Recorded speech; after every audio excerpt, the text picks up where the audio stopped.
अच्छा 7 बहनें हैं। पापा पिताजी क्या करते हैं आपके? हाथ गाड़ी इस्ते। क्या बोला आपने? हाथ गाड़ी इस्ते। हाथ गाड़ी किस जगह पर? मुंबई में। मुंबई में। अब देखिएगा,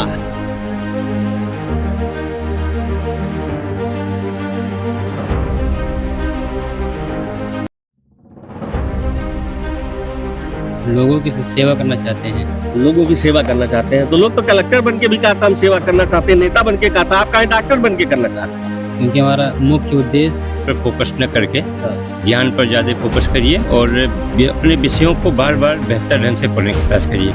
मैं इस फील्ड में कुछ बेहतर कर सकता हूँ। अच्छा करने जाएंगे इसलिए आपने IAS बनने का सपना देखा। यस।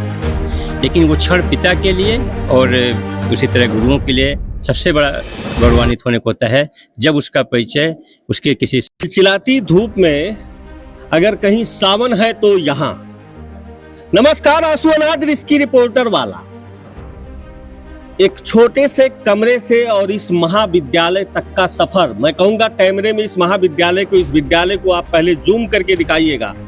गजाधर सिंह अंगद सिंह एकेडमी, वो आप जूम करिएगा कैमरे में, जो बस्ती जिले के हरैया तहसील में स्थित है। और आज पूरे जिले में अगर एक चीज की खुशी चल रही है तो चल रही है कक्षा 12 और 10वीं का परिणाम आया है। और उस परिणाम में कुछ बच्चे ऐसे हैं जिन्होंने अपने माँ बाप के सपने को साकार करने का जो बीड़ा उठाया था उसका पहला सीढ़ी ये लोग चढ़ चुके हैं। तो मैं एक एक करके दोनों बच्चों से आपको मुखातिब कराता हूँ। आपका क्या नाम है बाबू? दीपक मौर्य। दीपक जी, आपका किस क्लास का परिणाम आया है? इंटरमीडिएट। अच्छा, इंटरमीडिएट का परिणाम आपका आया है, कैसा रहा? काफी अच्छा रहा। कितना परसेंटेज आया? 96%। कोनो रैंक भी आया है कि नहीं आया? यूपी बोर्ड में 10th रैंक। अच्छा, उत्तर प्रदेश में इनका 10वां रैंक आया है। नाम फिर से एक बार तेजी से बोलिएगा। दीपक मौर्य। दीपक मौर्य जी का उत्तर प्रदेश में 10वां रैंक आया है, जो बस्ती जिले के हरैया तहसील में स्थित गजाधर सिंह अंगद सिंह एकेडमी के छात्र हैं। तो अब तो आ गया है, कक्षा 12 आप पास कर गए हैं। क्या लक्ष्य बनाए हैं? डॉक्टर बनने का। डॉक्टर बन जाइएगा? काहे डॉक्टर बनिएगा? क्योंकि हमारा उसमें सेल्फ इंटरेस्ट है और अच्छा, हाँ।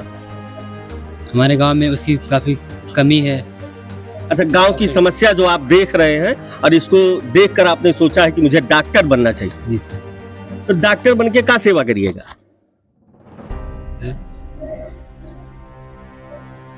लोगों की सेवा करना चाहते हैं। लोगों की सेवा करना चाहते हैं। तो लोग तो कलेक्टर बन के भी कहा था हम सेवा करना चाहते हैं, नेता बन के कहा था, आप कहा डॉक्टर बन के करना चाहते हैं? क्योंकि हमारा मुख्य उद्देश्य पद, प्रतिष्ठा और पैसा है। पद, प्रतिष्ठा, बिल्कुल सही है।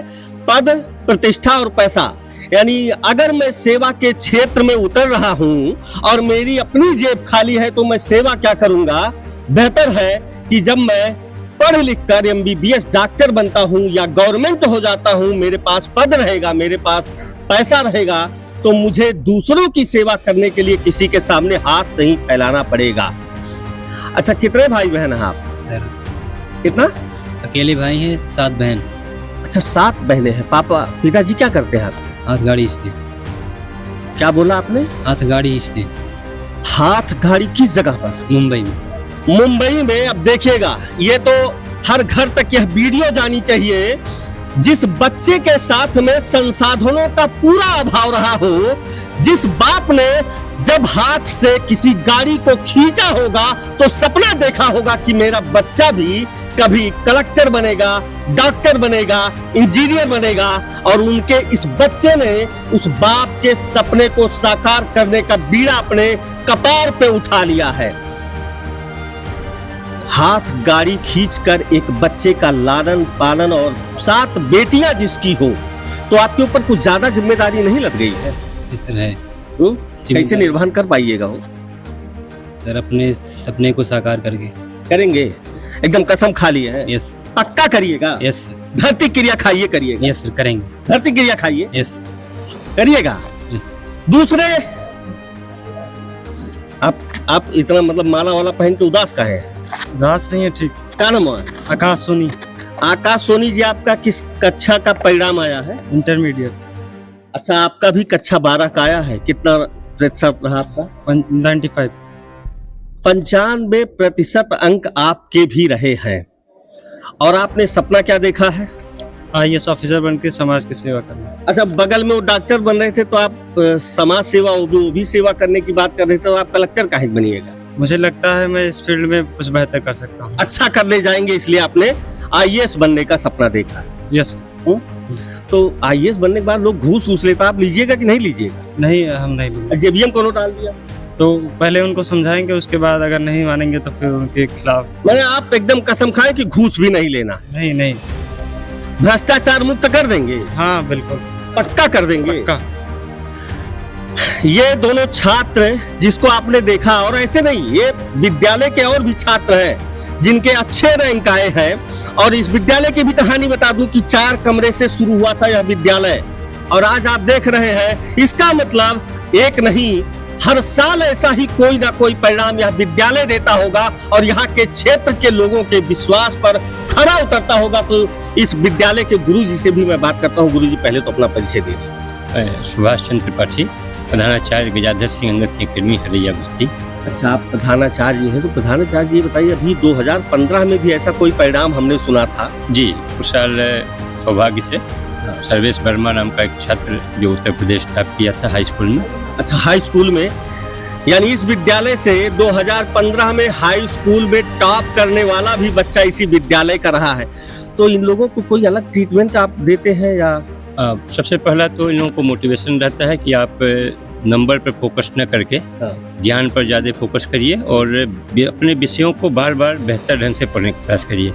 साथ ही साथ इनकी समस्याएं देखी जाती हैं, किस तरह के प्रश्न एग्जाम में पूछे जाते हैं, उनको बार बार प्रिपरेशन करा के उनकी कमियां दूर करने का प्रयास किया जाता है। और बच्चों के परिश्रम और लगन के द्वारा अध्यापक बंधुओं के मार्गदर्शन में निरंतर सफलता मिलती है। अक्सर 2016 में भी हमने जो है प्रदेश में 4था स्थान प्राप्त हुआ था। 16 में भी था हाई स्कूल में। इंटरमीडिएट में भी 2015 में भी स्थान था प्रदेश में। और इस बार फिर इस बच्चे ने 10वां स्थान ला करके हम लोगों को गौरवान्वित किया है।